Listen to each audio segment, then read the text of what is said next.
Bienvenidas otra vez todas, bienvenidos otra vez todos. Ya empezamos ahora sí nuestro coloquio con nuestra primera actividad y les anuncio que se trata de la conferencia de la doctora Adriana Petra, que nos va a hablar sobre revistas, política y campo cultural, derivas y alcances de la idea de resistencia.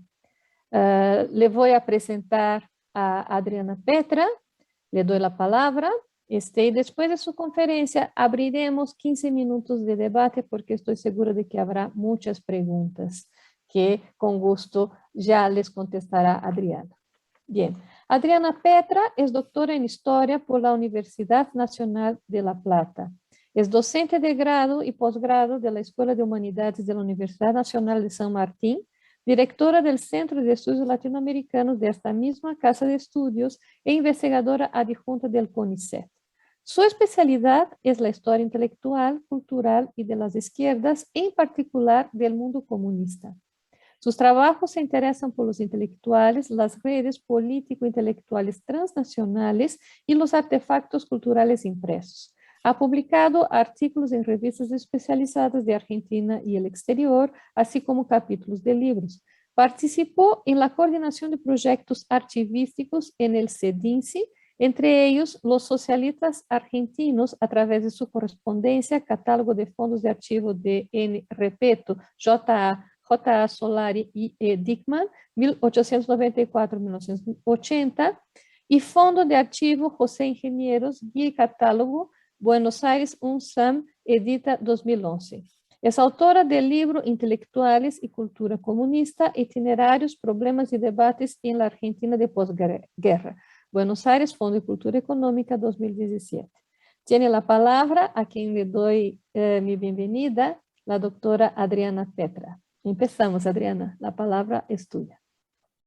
Bueno, muy bien, buenos días. Un gusto estar acá. Quiero empezar agradeciendo a Regina, a todo su equipo y a los organizadores de este coloquio por invitarme y darme el privilegio de inaugurar estos 2 días de sesión. Estoy muy contenta y bueno, espero poder contribuir a las discusiones. Voy a hacer una breve digresión para contarles que espero no tener una conferencia muy accidentada porque aquí en la puerta de mi casa hay muchos escuadrones de bomberos y ambulancias porque se incendió una fábrica que es también un centro cultural, una fábrica recuperada por los trabajadores que está frente a mi casa, así que bueno, estoy como con un poco de humo y un poco de ruido. Así que si no pasa mayores, esperemos poder terminar la conferencia normalmente. Pero si algo ocurre, ya saben que quizás tuve que salir corriendo a salvar mi vida. Esperemos que no sea así. Bueno, de nuevo entonces, muchas gracias. Gracias a quienes nos acompañan, están mirando y escuchando esta conferencia. Bien, yo voy a charlar, a contarles algo, algunas notas sobre lo que he estado pensando a propósito de la convocatoria de Regina. Voy a compartir un PPT simplemente a modo de más bien ilustrativo que de contenidos. Así que bueno, voy a comenzar entonces. Bien, América Latina es, se ha dicho, un continente de revistas. Con esto se pretende señalar la centralidad que éstas han tenido en la constitución de corrientes de ideas, identidades políticas y programas estéticos y culturales, así como de grupos y formaciones intelectuales que asociaron su significación y su posteridad al nombre de una revista. En un libro reciente, Horacio Tarcus ha ofrecido una periodización para observar el ciclo de las revistas culturales latinoamericanas. Un nacimiento, en sus formas aproximativas, a mediados del siglo XIX, una diferenciación y autonomización de la prensa a fines de ese siglo, a la par de que el escritor se profesionaliza y el letrado da paso al intelectual. Y por último, un periodo de esplendor a mediados del siglo XX. Esta periodización está asociada a lo que el ensayista francés Régis Debray llamó, con cierto efectismo, la grafósfera, una edad cultural identificada con la razón, el libro, la prensa y el partido político, y que observa concluida en los años posteriores a 1968, cuando la televisión desplaza los términos tanto del debate político como del rol público de los intelectuales. Es decir, una mutación técnica que hace sistema con una mutación política, un sociotopo que se agota. Bajo esta grisa, Tarkus observa el declive de las revistas culturales en las últimas décadas como producto principalmente de dos factores. Por un lado, la era digital; por otro, la estandarización del debate intelectual bajo una lógica puramente académica, lo que se observa tanto en los formatos discursivos, el paper, como en los entornos materiales y técnicos, las plataformas de OJS, por ejemplo, donde las funciones que cumplían las revistas, tanto al interior del campo intelectual como en el espacio público más amplio, ya no tendrían lugar.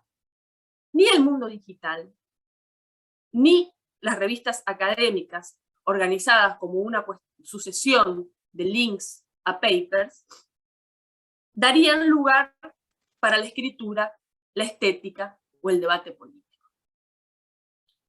Podríamos agregar que esta crisis del formato revista cultural no puede observarse separadamente de otra crisis, la de la figura del intelectual, es decir, de aquel o aquella, aunque generalmente en los estudios predominan más los aquel, que teniendo un capital cultural, un saber específico o una expertise técnica, decide ponerlos al servicio del debate público e intervenir en la vida política y cultural de su tiempo.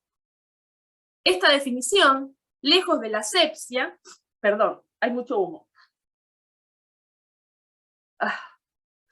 Lejos de la asepsia, perdón, suele presuponer siempre una valoración, lo que Carlos Altamirano ha llamado una visión normativa de los intelectuales. Y es la idea de que el intelectual es siempre un disconforme. En consecuencia, las revistas como medios privilegiados de expresión de la palabra intelectual serían siempre voceras de una disconformidad y de algún modo de resistencia a lo establecido, a un sistema político-económico, al canon, a la cultura hegemónica, al Estado dictatorial, a las tradiciones, etc. Resistencia que, en muchos casos, o en la mayoría de ellos, plantea además una disidencia y una apuesta futura, un canon alternativo, una oferta contracultural, una organización vital, una apuesta modernizadora, una ruptura generacional. La crisis de las revistas culturales sería entonces una crisis de la cultura libresca y de la palabra impresa, una crisis de los intelectuales como partícipes del debate público y portadores de un discurso crítico, y de la política como polo de tensión, pero también de legitimación de los debates políticos, culturales y de las ideas de futuro. Frente a este diagnóstico podemos empezar por preguntarnos: ¿cómo se produce la resistencia, la disidencia, la contrahegemonía, cuando el sistema de posiciones culturales es cada vez más disperso? Y no porque no existan jerarquías, sino porque los criterios para establecerlas son cada vez menos consensuados y las esferas de la vida social y cultural se presentan a menudo como autosuficientes y compartimentadas. ¿Cómo lograr una intervención en un espacio obturado de palabras e imágenes como es la web, donde la aparente democratización y descentralización de la palabra pública no deja de estar sometida a relaciones de poder, tanto político como cultural y financiero? Para tomar prestadas las palabras de Regina Crespo, en un contexto, cito, en un contexto alterado por la tecnología en una medida tan intensa, en el que incluso la dimensión espacio-temporal de los individuos ha sufrido cambios significativos, habría que preguntar en qué lugar quedaron las revistas político-culturales y literarias impresas y cuáles son ahora sus funciones y papel. Cierro cita. Cuando comencé a pensar cómo desarrollar esta conferencia, me di cuenta que no me interesaba tanto plantear aquí argumentos relacionados con el modo en que es posible, desde múltiples disciplinas, analizar las revistas, ahora devenidas objetos y no meras textualidades. Porque es un tema, creo, sobre lo que ya se ha escrito mucho y muy bien. Es más, yo diría que tan en serio nos hemos tomado esto, que podría decirse que ya existe una especie de fetichismo del método, que inunda los estudios de revistas de datos acumulativos sobre tiradas, publicidades, integrantes de la redacción, etcétera, etcétera, pero que no siempre suelen integrarse virtuosamente con el análisis de la significación histórica y cultural de esas publicaciones. Lo que me interesa, en cambio, sí, es intentar reflexionar sobre el modo en que nosotros, podríamos decir, para ponernos un rótulo general, analistas de la cultura latinoamericana, asumimos los efectos de lo que a veces se presenta como una hipótesis y otras como un diagnóstico. Que las revistas culturales, tal como podemos acordar definirlas, incluso en su heterogeneidad, han cumplido un ciclo. Para ello, voy a intentar comenzar con un breve raconto sobre el periodo histórico del que se ocupa este coloquio. 40 años que arrancan en la década de 1960 y terminan en el cambio de milenio, en el 2020. Muy bien. Tenemos entonces los inicios del periodo que nos convoca, que los fechamos en lo que, como dije, se ha dado en llamar una época de oro o de esplendor de las revistas culturales latinoamericanas.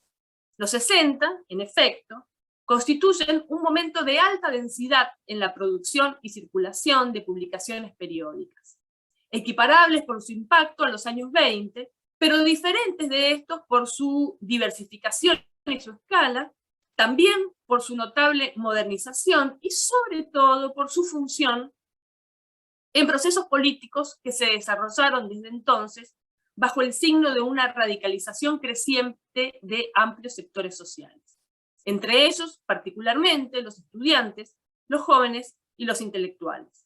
Figuras inescindibles, sobre todo esta última, del uso público de la palabra impresa a través de la producción de artefactos culturales específicos, como las revistas.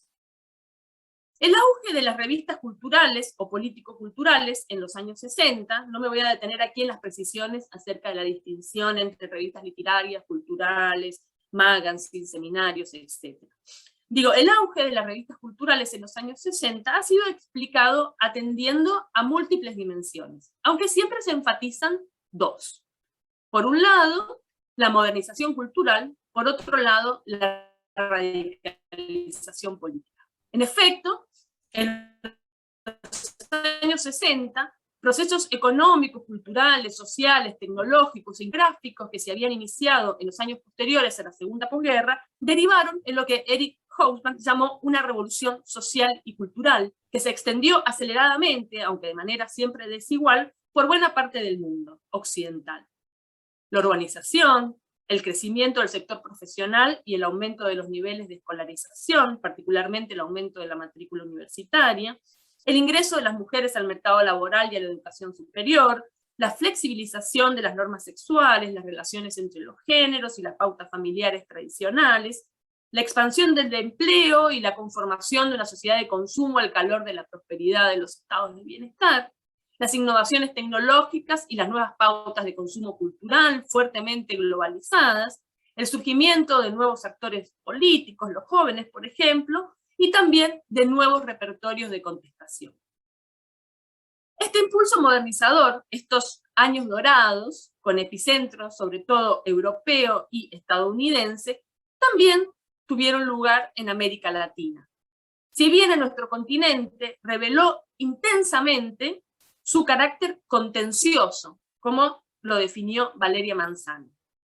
En el marco de países con gobiernos autoritarios, inestabilidad política y desigualdad social, diversos sectores sociales se manifestaron en contra de los bloqueos autoritarios impuestos a los procesos de modernización sociocultural, al mismo tiempo que exponían los límites de ese proceso, aquello que esa modernización excluía, es decir, y principalmente, la pobreza estructural de enormes bolsones de la población. Una de las derivas de esta constatación fue la identificación de América Latina con esa geografía emergente que se dio en llamar el Tercer Mundo. El título de un libro publicado en 1957 por el escritor argentino Bernardo Berbisky resumía el asunto. Villa Miseria también es América. Tengo que decir que este es un ejemplo argentino de los muchos que voy a dar, porque bueno, ustedes comprenderán que traté de asentarme en lo que más conozco. Bueno, hay un poco de ruido. Muy bien. En este contexto, ustedes me dicen si se escucha bien. En este contexto, donde la pulsión por lo nuevo se combinó con las ideas de cambio, y sobre todo luego de la Revolución Cubana, con una reorganización de las identidades políticas de izquierda que discutió los viejos programas de las formaciones desde entonces llamadas tradicionales, socialistas y comunistas principalmente, y promovió la opción por las vías armadas y las organizaciones guerrilleras o políticas militares, América Latina vio reverdecer, en el ámbito más acotado de la vida cultural e intelectual, la idea de que era un continente de revistas. En efecto, a lo largo de las décadas de 1960 y 1970, las revistas culturales alcanzaron su clímax. Si atendemos tanto a su cantidad como a su calidad, diversidad e impacto.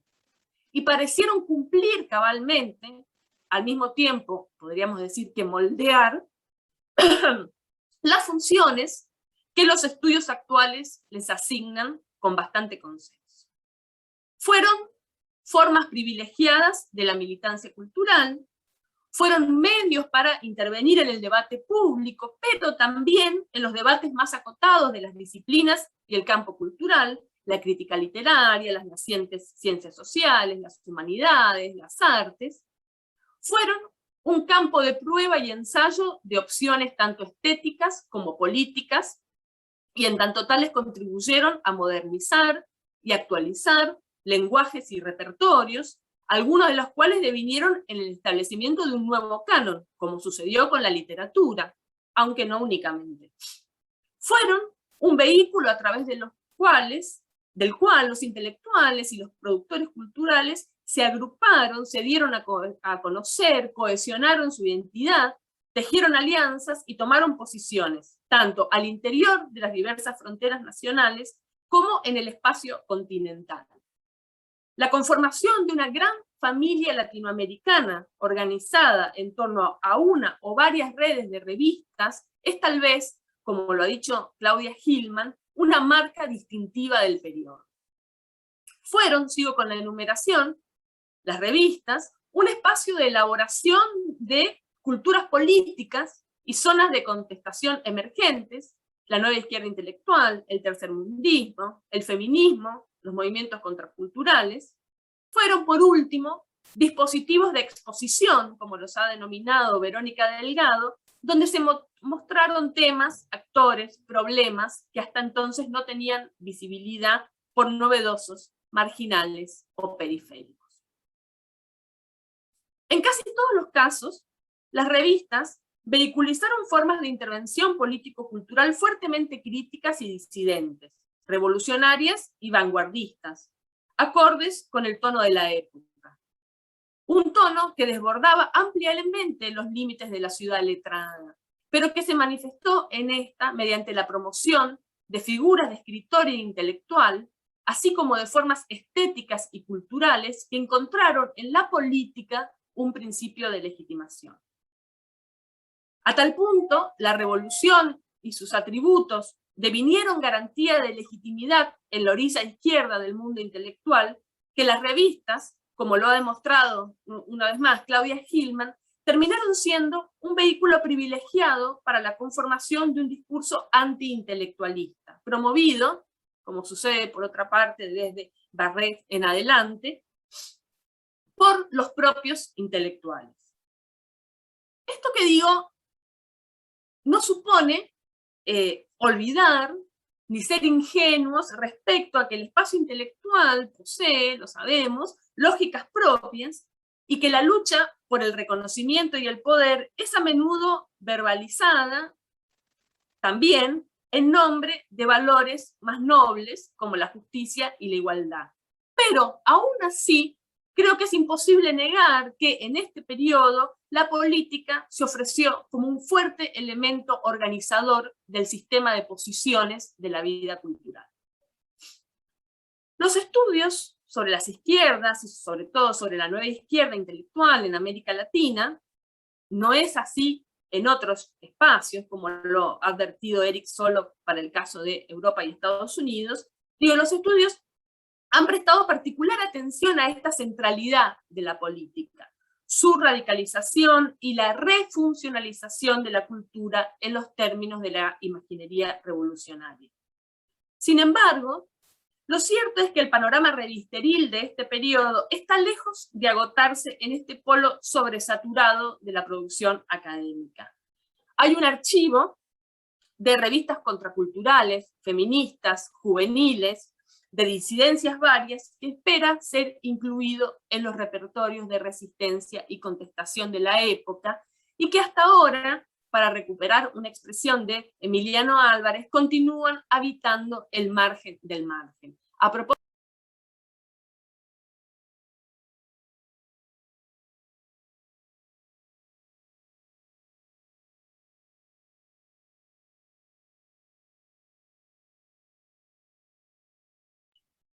Cerró su micrófono.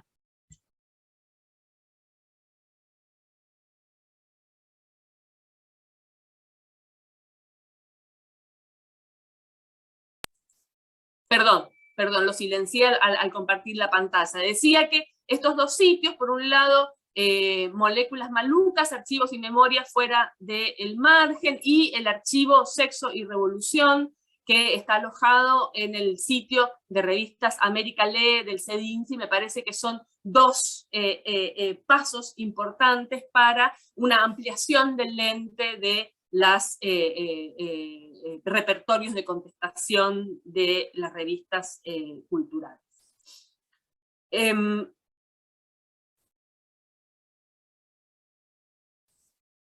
Lo que me interesa entonces destacar es que al menos hasta mediados de la década de 1970, cuando los sucesivos golpes militares en países como Chile, Brasil, Uruguay y la Argentina precipiten el cierre de algunas de las revistas más importantes de escala latinoamericana, hay muchas, puedo nombrar, no sé, Crisis, Marcha, lo que podríamos llamar, con los recaudos del caso, campo de revistas latinoamericanas, establecieron un sistema de posiciones que se estructuró en torno a un centro, donde la tensión entre política y cultura establecía, en cualquiera de los polos, los términos del debate intelectual, la interpelación pública y las relaciones entre cultura y mercado, como puede observarse en los debates en torno a la literatura del boom. Este centro, además, estaba asociado a una ínsula geográfica. Por supuesto, hablo de Cuba, la que, sin desplazar los viejos centros de la legitimidad cultural europea, Francia, pero también Italia e incluso Inglaterra, se transformó en un polo de atracción de la intelectualidad latinoamericana y sus referencias. Allí están revistas como Casa de las Américas o Pensamiento Crítico para demostrar. Cuba, con el debate en torno al caso Padilla a principios de los años 70, vio erosionado, o más bien terminó de ver erosionada esa centralidad y esa capacidad de autorización de la palabra intelectual, y desde entonces la familia latinoamericana se desarticuló, lo que también derivó en el nacimiento de nuevas revistas. Hay muchas, puedo dar como ejemplo el caso de la mexicana Plural. Sin embargo, por algunos años más, la disputa seguirá referenciándose en los términos antes propuestos. a favor o en contra de la autonomía relativa de las producciones culturales, a favor o en contra de la consagración en el mercado, a favor o en contra del castrismo, de la lucha armada, de la violencia, a favor o en contra de la figura del intelectual revolucionario, o a favor o en contra de la politización de la teoría y las disciplinas. La politicidad de la práctica intelectual y cultural como centro del debate público se puede observar incluso en publicaciones que no responden al sentido más restringido de lo que es una revista cultural. También en las publicaciones académicas existía y funcionaba este llamado.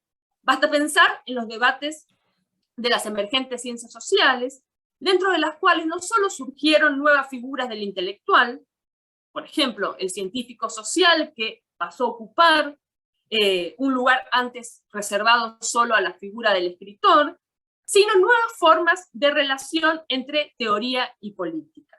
El desembarco, para decirlo de algún modo, del marxismo, como un tema de debate que desbordó ampliamente los círculos de los partidos, otrora portadores de la voz autorizada de un saber inapelable, demuestran esto que digo. Tal vez pienso que la experiencia chilena desde mediados de los años 60 hasta el golpe de 1973, punto neurálgico de reunión de los cientistas sociales latinoamericanos y de sus más notorias instituciones, desde el desarrollismo hasta el dependentismo y el marxismo, sea el ejemplo más claro de este cambio morfológico y político del campo intelectual en buena parte de los países latinoamericanos. Al mismo tiempo, también en las publicaciones periódicas más ligadas al mercado, como los seminarios de opinión, pienso por ejemplo en la Argentina Primera Plana, como incluso en los suplementos culturales de los diarios, la discusión política y los llamados a la revolución estaban a la orden del día, a la par y yuxtapuestos de una vidriera de gestos y prácticas modernas. En el contexto de las dictaduras militares, buena parte de las revistas culturales que formaron parte de este proceso debieron cerrarse y sus hacedores partir al exilio, en el caso de que no hayan encontrado la muerte a manos de una represión inédita y feroz. La clausura de la vida política reconfiguró manu militari un espacio sobre el cual ya asomaba una crisis. En este contexto, el espacio de contestación y debate troca en un espacio de resistencia, una resistencia que se explica en primer lugar por las condiciones de producción. Ya el hecho de publicar, de salir a la calle, de tomar la palabra, era un acto de militancia cultural, de cohesión colectiva y de reconstrucción de identidades sobre un espacio fragmentado y hostil.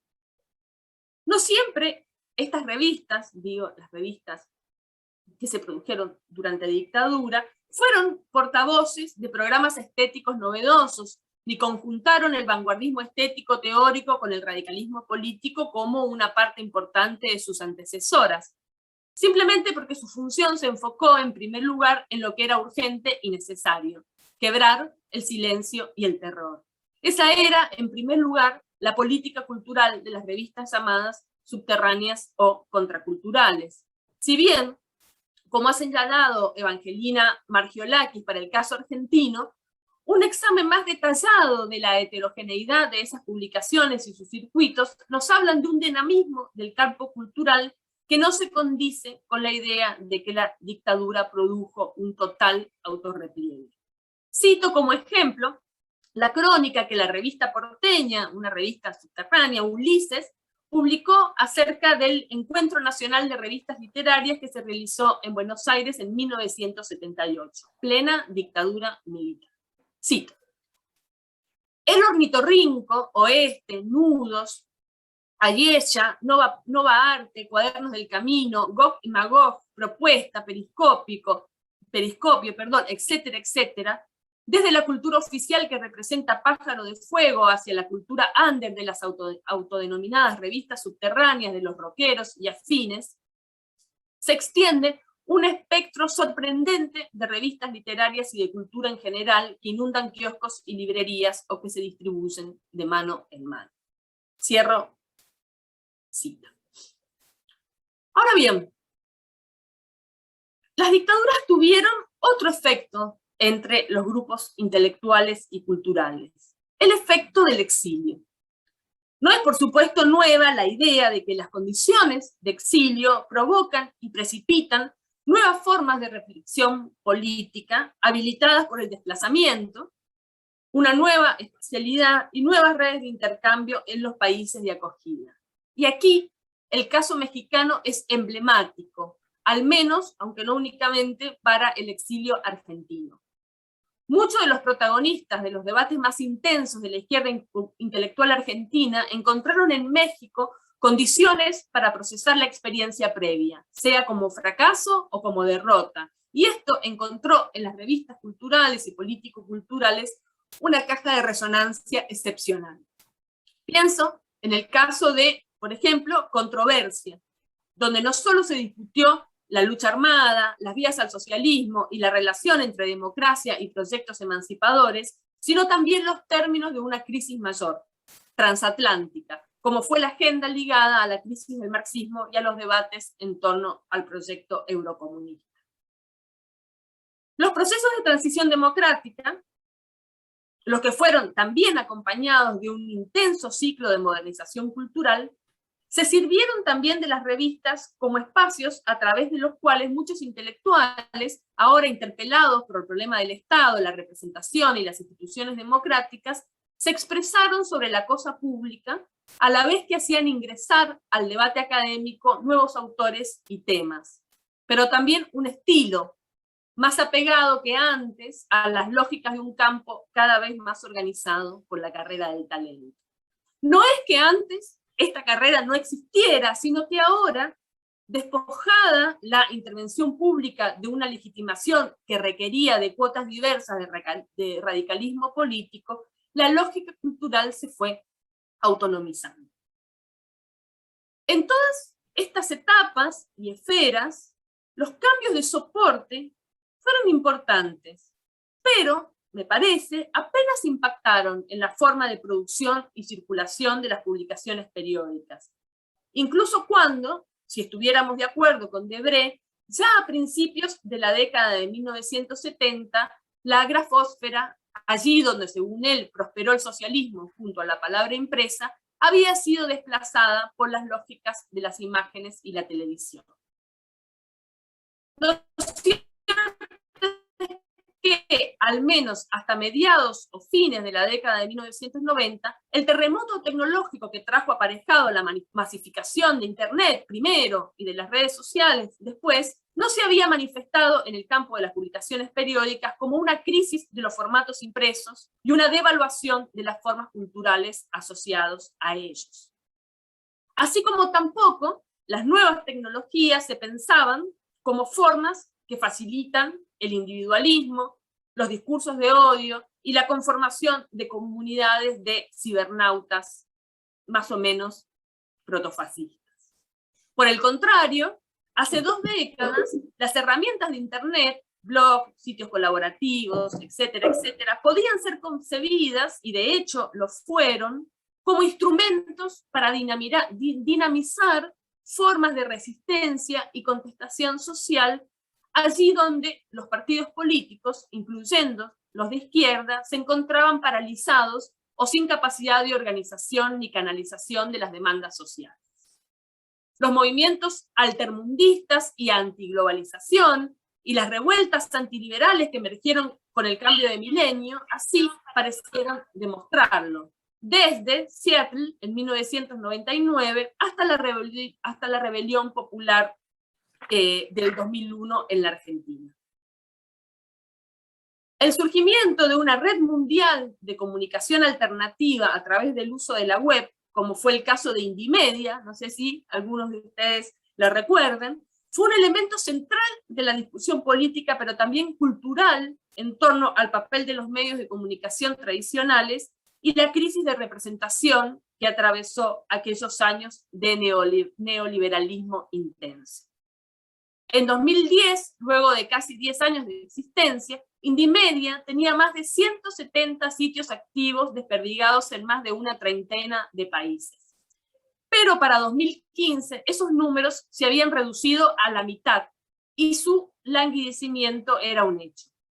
Las razones son varias, desde los límites de la propia estructura organizativa hasta, principalmente, la decadencia del movimiento político que lo inspiraba, que se combinó con la emergencia de lo que conocemos como la web 2.0, es decir, la web de las redes sociales, como Facebook y varias otras, donde se da un tipo de conversación que evidentemente parece resultar más amable para los estilos de las nuevas derechas que para los proyectos alternativos o contestatarios. El caso de Brasil, de Bolsonaro, y de Trump en Estados Unidos son ejemplos paradigmáticos. Vale la pena apuntar que en los mismos años en los que Indymedia, una red de activistas más que de intelectuales, alcanzaba los picos de su repercusión pública, dos de las revistas más importantes de la esfera intelectual organizada en la transición, me refiero a la argentina Punto de Vista y a la chilena Revista de Crítica Cultural, para dar dos ejemplos, dejaron de editarse. Y sus grupos editoriales se desperdigaron entre el reforzamiento de los proyectos académicos y el ayornamiento hacia el periodismo de opinión. El fin de estas publicaciones podría indicar simbólicamente el fin del ciclo de las revistas culturales latinoamericanas, tal como lo sugirió Tarcos. Sin embargo, retomando una de las cuestiones que he intentado remarcar en esta conversación, considero que no es solo el cambio de soporte, la mutación tecnológica, lo que explica la crisis de la forma revista y de sus funciones, algunos de los cuales consigné al principio de esta conversación, sino que ese desplazamiento de las formas y soportes va acompañado de un desmembramiento de los centros o principios de legitimación que a lo largo de este periodo organizaron el tipo de intervención que ofrecen las revistas. Y ese centro legitimador más evidente es, por supuesto, la política, entendida en sus varias intensidades, desde la política como vocación revolucionaria hasta la política como consenso y representación, desde la política de los géneros y las formas hasta la política como sustrato de la resistencia cultural, la política, por último, como protagonista contenciosa de procesos de modernización cultural, disciplinar, estética y social. Es este, entonces, el contexto sobre el que existe, por otra parte, un amplio consenso en casi todos los trabajos sobre el mundo de las revistas durante este periodo, en el que se desplegó el ciclo de esplendor y aparente ocaso de las revistas culturales en América Latina.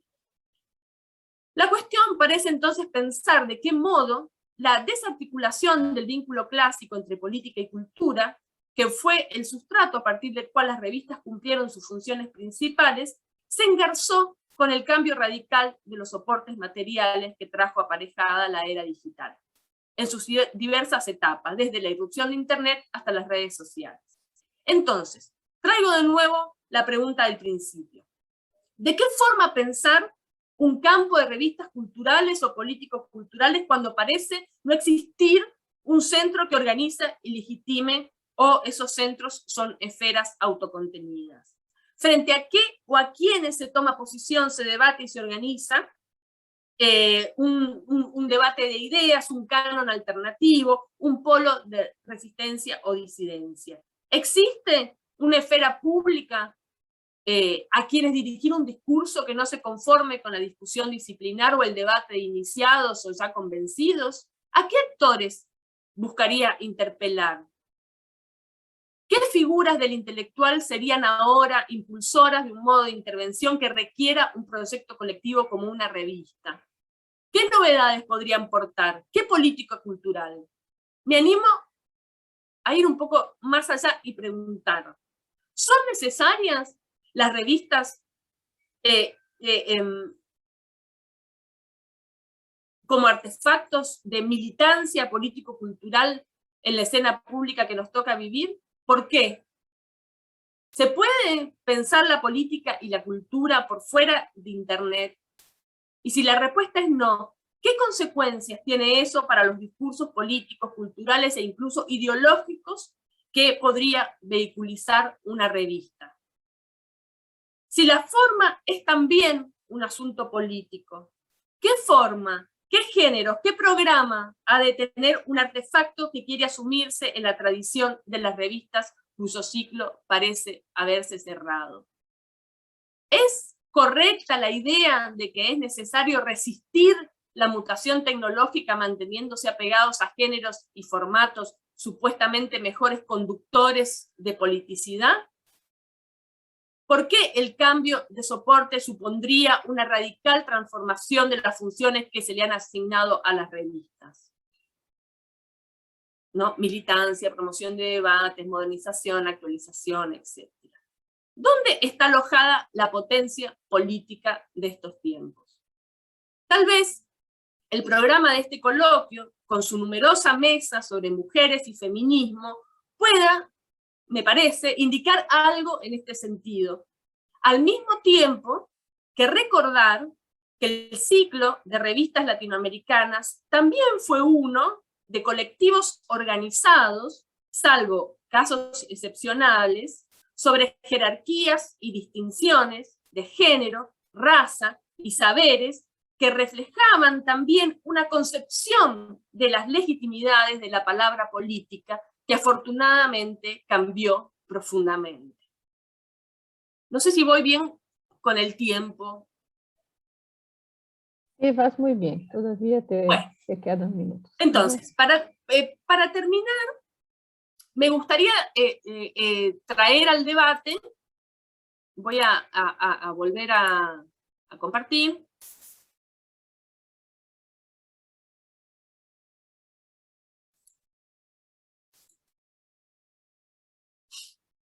Me gustaría traer al debate una escena. Cuando estaba pensando esta presentación, me llegó a mi casa, por debajo de la puerta, el último número en papel de la revista Crisis.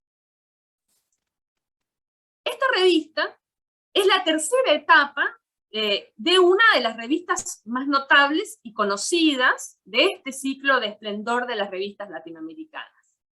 Fundada, como seguramente recordarán, en 1973, bajo la dirección de Federico Vogelius y Eduardo Galeano, Crisis dejó de publicarse en 1976 cuando se produce el golpe militar en la Argentina. En 1986, una vez recuperada la democracia, Crisis volvió a editarse, esta vez bajo la dirección del poeta Vicente Cito Lema. Y sacó, creo que 50 números en poco más de un año. En 2010, un colectivo editor integrado por un sociólogo, Mario Antonio Santucho, un apellido que quizás les suena porque es hijo del fundador del PRTER en Argentina, Hernán Banoli, un guionista, entonces becario, creo, del CONICET, que es el organismo de ciencia y técnica más importante de la Argentina, escritor, Jimena Tordini, una comunicadora social, entre varios otros, fundaron la tercera etapa de Crisis, es decir, jóvenes profesionales y cientistas sociales entre 40 y 45 años. Pero bueno, no voy a hablar sobre la revista, sino sobre una nota que sale en esta revista,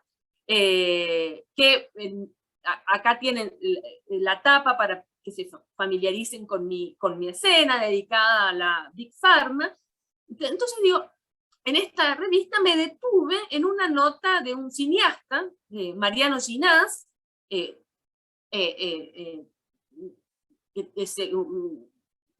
tiene una misma pertenencia generacional que el colectivo editor de la revista, bueno, un cineasta cuya última película, La Flor, que ganó el Festival de Cine Independiente de Buenos Aires, dura 14 horas, bueno, digo, Mariano Ginás escribe una nota que es la tercera de un grupo, de una saga, digamos, sobre la relación entre la crisis económica y social del 2001 en la Argentina y el cine argentino, particularmente lo que se conoció como el nuevo cine argentino. No sé si ustedes vieron algunas películas, fueron muy conocidas, por ejemplo, Mundo Grúa.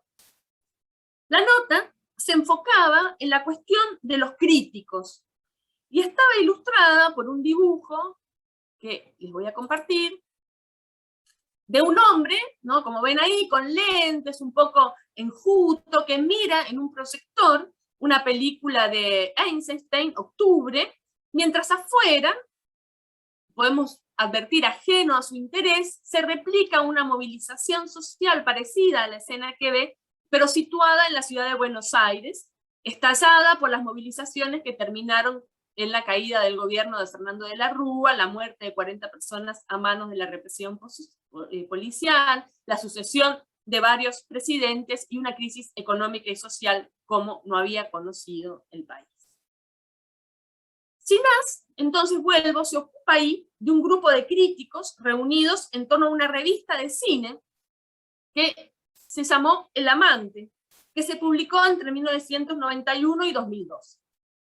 Esta revista, que en su editorial al número 50 proclamaba que, más o menos con estas palabras lo decían, proclamaban que a pesar de que era una revista, decían sobre ellos mismos, hecha por un grupo de improvisados que jamás se propusieron tener una línea o una política editorial, sin embargo aún así se había convertido sin quererlo en la revista cultural que la Argentina no tenía. Digo, este grupo de críticos fue protagonista de las discusiones que a lo largo de estos años contribuyeron a dar forma a una renovación de los lenguajes cinematográficos en Argentina, de su producción y de sus formatos de exhibición, particularmente la red de festivales. La cuestión, y acá voy al punto, es que Ginás parte de una idea que me pareció potente para el tema de esta conferencia, que es el desplazamiento de este grupo de críticos reunido en torno a esta revista, desde la centroizquierda del debate ideológico, ¿no? Desde donde resistían y disentían con los viejos lenguajes y aparatos institucionales del cine y la cultura argentina, hacia la derecha, ¿no? Lo que se ha empezado a llamar la derecha cinéfila, ¿no? Militantes sin cuartel del proyecto político y del gobierno liderado por Mauricio Macri. Al principio de la nota, Ginás apunta a una coincidencia, que este desplazamiento político-ideológico fue acompañado por otro material, digamos, que fue el cierre de la revista y el paso de algunos de estos críticos al rol de tuiteros intensos, podríamos decir, red desde la cual hablan públicamente, ya no de cine, sino de política en su sentido más acotado, la política partidista. Entonces, del artículo de Ginás uno puede apuntar 3 desplazamientos. De la centroizquierda a la derecha, del formato revista, colectivo, papel, discurso crítico, argumentación, intervención cultural, a la red social, individual, virtual, discurso de barricada, efectismo, del lenguaje de la crítica cultural al lenguaje de la política militante. Esto puede tener varias lecturas, más allá de este caso puntual, que está aquí expuesto solo a modo de ejemplo. Una de esas lecturas es que las nuevas derechas, incluso aquellas formadas por centroizquierda desencantada, se amoldan sin inconvenientes a los formatos de las redes sociales y son hábiles al momento de asumir las constricciones del lenguaje que esas redes requieren. Carecen o parecen carecer de cualquier impulso melancólico acerca de los antiguos formatos cuyas materialidades ya les resultan inútiles e innecesarias. Aunque aquí hago una breve acotación, que es que el paso de muchos de estos influencers y tuiteros a la industria editorial, como autores de bestsellers políticos más o menos rimbombantes, no deja de ser un fenómeno notable, sobre el cual Ezequiel Saferstein acaba de publicar un libro muy interesante por siglo XXI. Digo, pero al mismo tiempo, ¿no?, que podemos ver esto, esta nota fue publicada en una revista cuyo connotado nombre se asume desde el Vamos, en una genealogía, en un árbol hemerográfico, que se edita en papel, pero se sostiene al mismo tiempo en un sistema digital que incluye una página, un archivo digital, un newsletter semanal, una cuenta de Twitter y un podcast semanal. Y si bien se trata de un caso más o menos excepcional, demuestra un modo de sinergia que habilita la posibilidad de una mirada menos desconfiada acerca del hecho de que lo digital, tal vez, no sea solo una mediación, sino más bien la condición de existencia, no solo de las revistas, sino de la propia literatura o de las ciencias sociales. Preferiría entonces no pensar que la proliferación de estudios sobre revistas culturales de los últimos años es producto de la belleza de lo muerto, para tomar la expresión que Michel de Certeau eligió para explicar el modo en que los estudios sobre la cultura popular solo prosperaron una vez que el peligro del objeto fue censurado. Una represión política, decía de Certeau, se halla en el origen de la curiosidad científica. Tal vez sea más interesante pensar en cuánto de lo que hemos aprendido sobre las revistas y sus funciones en la cultura latinoamericana nos puede resultar útil para reflexionar sobre la transición de lo impreso a lo digital, y en qué medida esta mutación de la forma puede o no determinar también los contenidos y las funciones públicas, políticas e intelectuales que se les asignan a las revistas.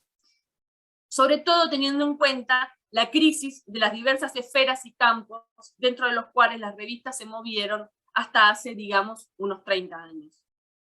Se trata, creo yo, de una discusión más política y cultural que tecnológica, o más bien de una discusión sobre la dimensión política de la tecnología y sobre la politicidad de las formas y soportes, de sus potencialidades y límites, prescindiendo de la inocencia o de un utopismo naif, pero también de la melancolía. Y con esto termino. Muchas gracias.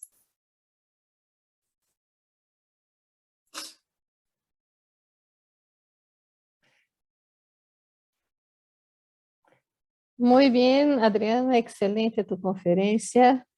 Lograste hacer un recorrido crítico, histórico, y una reflexión que sí ilustra mucho de lo que hemos trabajado a lo largo de estos 2 años, ¿no? Y sí creo que no habría ningún elemento más que aportar para complementarla, porque sí, diste en el clavo, como se dice por acá, ¿no? Tenemos ya 2 preguntas, ¿sí? Vamos a hacer unos 10 minutitos de debate, ¿no? Con las preguntas de nuestro público. Entonces, te las paso para que las puedas contestar. Además, hay comentarios de varias personas que nos están acompañando, elogiando tu conferencia, muy excelente, y agradeciendo tus aportaciones. Bien, y ya, yo creo que ya el incendio ya se calmó ahí cerca de tu casa, ¿no? Ya no se escucha más. Bien. No lo sé, no lo sé. Escucho ruidos, pero no me asomé. Acá ya no Estoy acá llegan. compenetrada con ustedes. Sí, aquí Solo ya un no, poco no de humo llega. que me hizo toser varias veces, pero nada más. Perfecto. Mire, bueno, aquí Mario Guzmán te pregunta si habrá en alguna parte estadísticas sobre las revistas que se publican en América Latina, ¿sí? Y también Jorge Luis Esquivel dice lo siguiente: a veces da la impresión de que estas revistas solo circulaban entre ciertos círculos muy específicos. ¿Se puede estudiar su impacto en los lectores, entre comillas, comunes? Es decir, en personas que no eran necesariamente artistas o escritores. Y también te felicita por tu interesante presentación. Todavía tenemos espacio para unas 2 preguntitas más, si ustedes se animan. Aquí estamos esperando sus preguntas. Y paso la palabra a Adriana. Bueno, muy bien, muchas gracias. Me tranquiliza y me pone muy contenta haber dado en el clavo, haberlo al menos intentado con la presentación. Gracias por los comentarios, por las preguntas para Mario. Bueno, no sé bien en qué estás pensando en estadísticas de las revistas.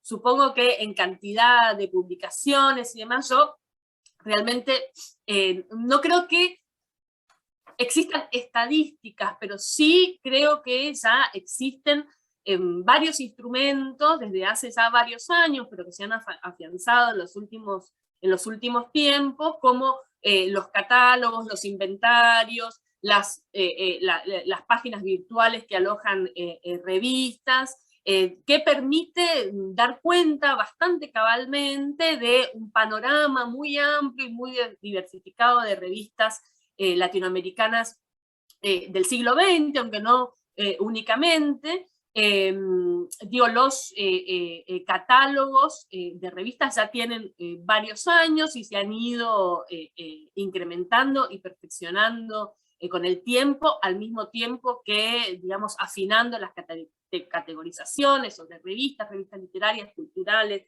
revistas generalistas, etcétera, etcétera. Así que yo creo que, aunque todavía hay una cierta dispersión de la información, se ha avanzado mucho en eso. Yo mencioné el libro que sacó recientemente Horacio Tarcus sobre revistas culturales, que tiene como un anexo, un raconto bastante completo sobre estudios y sitios donde se alojan catálogos e inventarios de revistas. Mostré aquí algunos archivos de revistas latinoamericanas online, donde, digamos, aquí en Argentina hay principalmente 2, pero hay en varios otros países. Digo, el proyecto de Regina y su equipo es un ejemplo, así que me parece que el nivel de un relevamiento estamos mucho mejor que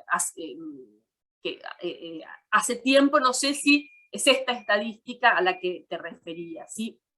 La segunda pregunta de Jorge Luis, respecto a la circulación de estas revistas de las que hemos estado hablando. Bueno, en efecto, digamos, siempre el campo de las revistas político-culturales, si bien hay una vocación de una intervención pública hacia una esfera mayor, efectivamente hay un campo acotado de circulación, ¿no? Digo, la parte en todos los estudios sobre el libro y la edición, acuerdan que la parte más difícil de ponderar cuando uno estudia artefactos impresos o objetos culturales impresos o digitales, pero que transmiten formas de comunicación, es la parte de los lectores. Es como un mundo inconmensurable para pensar, para, digamos, medir y demás. Pero, sin embargo, bueno, uno puede fijarse, por ejemplo, en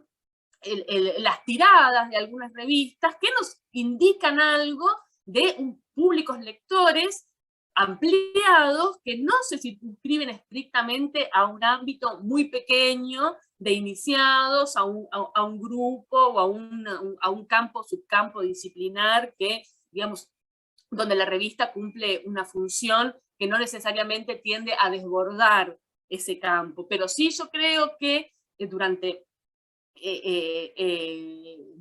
mucho tiempo, muchas revistas culturales alcanzaron niveles alcanzaron tiradas y niveles de repercusión y de audibilidad que nos indican que efectivamente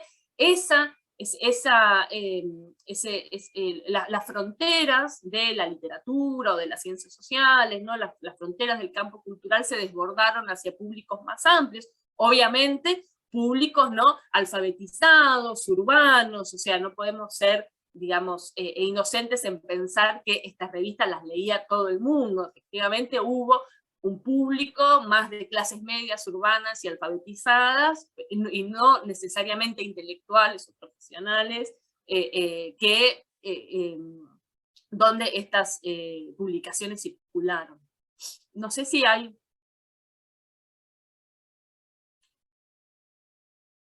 más en... También te comenta aquí Diego Viña, que va a ser nuestro conferencista de conclusión. Bueno, en primer lugar te felicita y también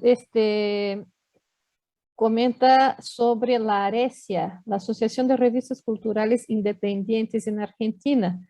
tiene algunas estadísticas producto de un relevamiento que se hace en forma periódica. Perfecto, claro, claro.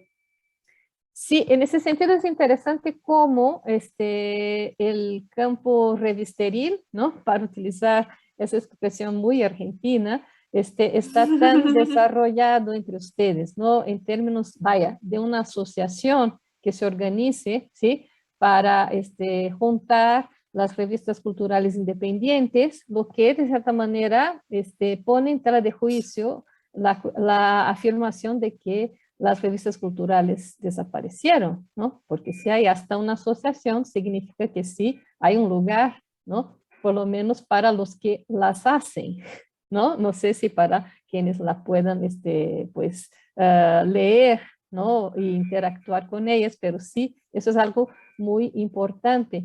Y también quisiera que comentaras, Adriana, algo que acabas de mencionar, ¿no? Y que tiene que ver con las preguntas de nuestros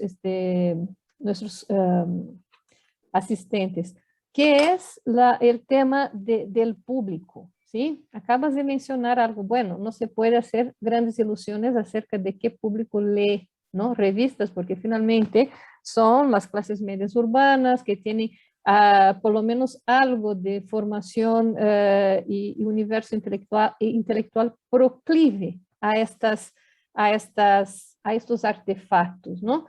Pero yo quisiera preguntarte, entonces, ¿qué pasa con relación a esta posibilidad de inserción y actuación de estos medios en oposición a lo que son las redes sociales como WhatsApp? ¿No? Porque es curioso pensar que hoy en día pues todo el mundo tiene su celular y accede al WhatsApp como una especie de periódico permanente por el cual se informa, ¿no? Entonces quisiera un poco que nos comentara qué opinas acerca de esta oposición, de esta pelea, por decirnos así, entre estos dos mundos. Bueno, digo,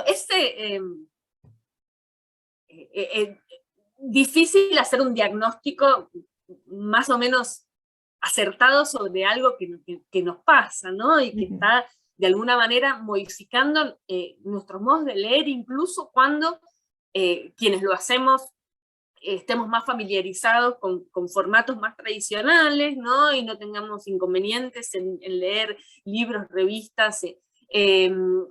Yo creo, de algún modo, que es lo que intenté expresar en la presentación, tiendo a no ser apocalíptica en este sentido, y pienso que efectivamente estamos ante un desafío de cómo poder leer el modo en que circula la palabra pública en este momento, un modo que no puede pensarse escindido de la existencia de estas plataformas, de la existencia de las redes sociales, de la existencia del WhatsApp, de Twitter, digamos, que tienen efectivamente un tipo de formato, un tipo de organización textual e incluso un tono, ¿no? Que, digamos, frente al cual, como decía, me parece que se han presentado, y uno puede hacer una larga disquisición acerca de las culturas políticas respecto a por qué las nuevas derechas se han amoldado más fácilmente a este tipo de formatos, ¿no?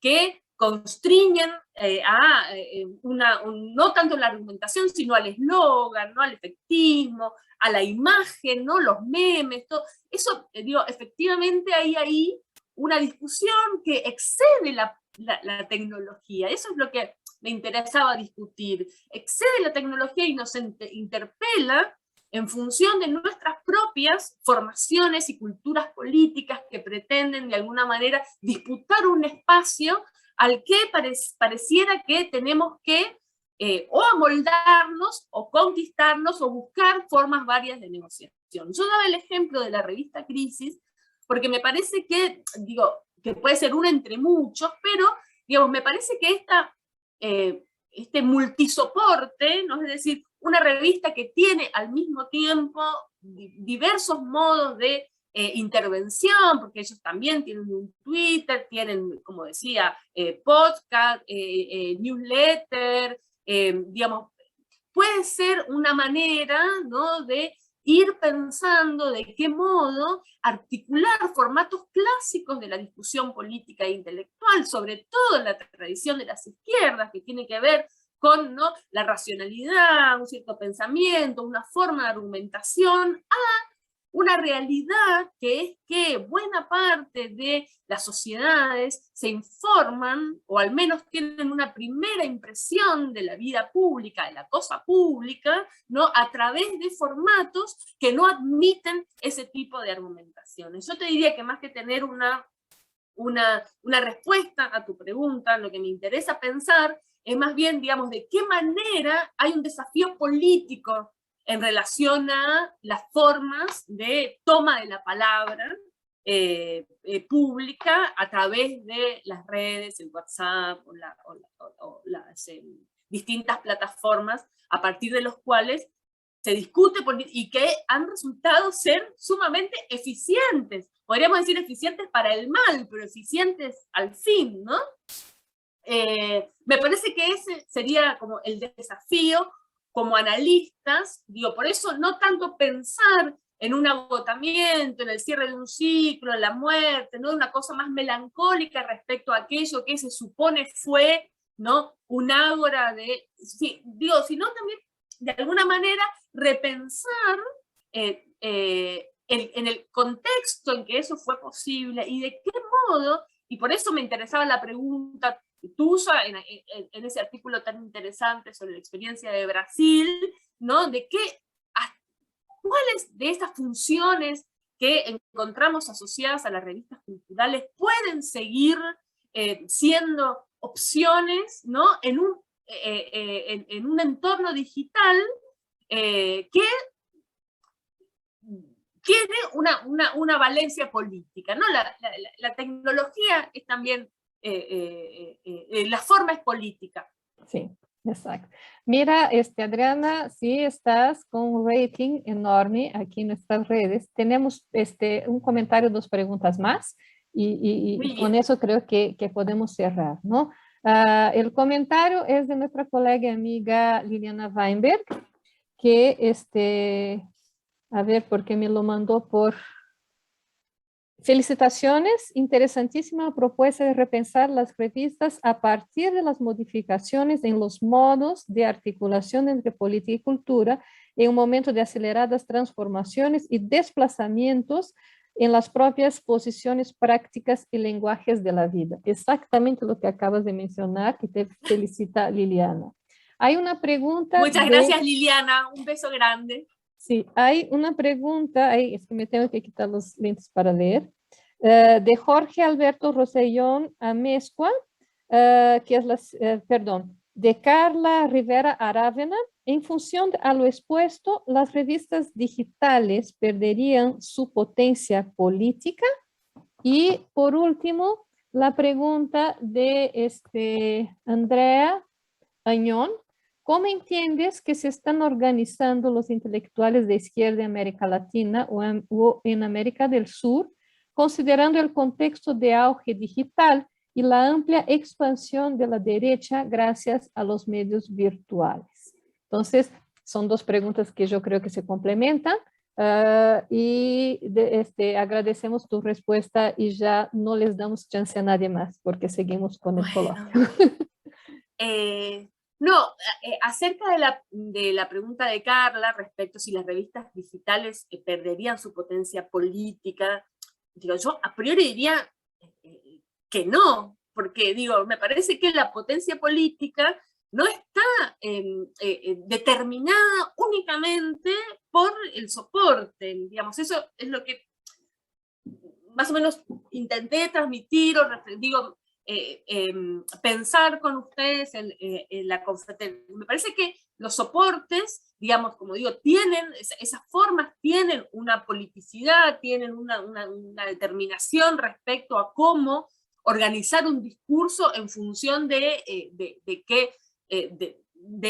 esa manera de organizar la palabra pública, pero no necesariamente el hecho de que una revista sea digital hace perder su potencia política. Digo que en todo caso las dificultades políticas de las izquierdas, para decirlo en términos generales y enganchando con la pregunta, no se reducen, y acá hay casos muy variopintos, incluso en América Latina, ¿no? Respecto a las realidades de cada país, no quiero hacer generalizaciones, pero digo, me parece que las dificultades de una palabra, de la palabra de izquierdas o, digamos, de los movimientos alternativos, contrahegemónicos y demás, no se reducen únicamente a la cuestión de el uso de determinados soportes, pero sin embargo me parece que es necesario, como parte del desafío político que tenemos respecto a nuestro propio tiempo,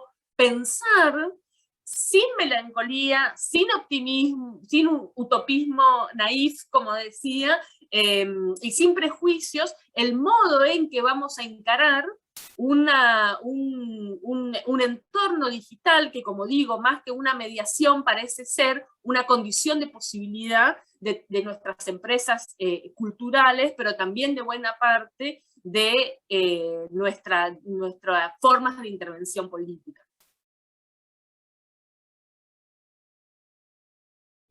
Bueno, otra vez, Adriana, muchísimas gracias por tu conferencia. Si de hecho después échale un ojo a YouTube, vas a ver un montón de felicitaciones que recibiste.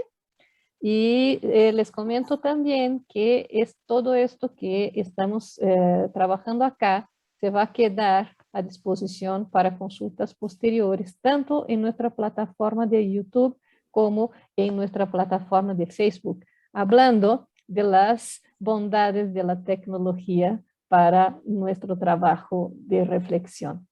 Muchísimas gracias, Adriana. Les invito... No, gracias, Regina, gracias a todos los que participaron, a los organizadores. Voy a tratar de estar lo más posible en el resto del coloquio para poder escuchar todas las mesas, al público, las preguntas. Muy encantada de haber estado aquí.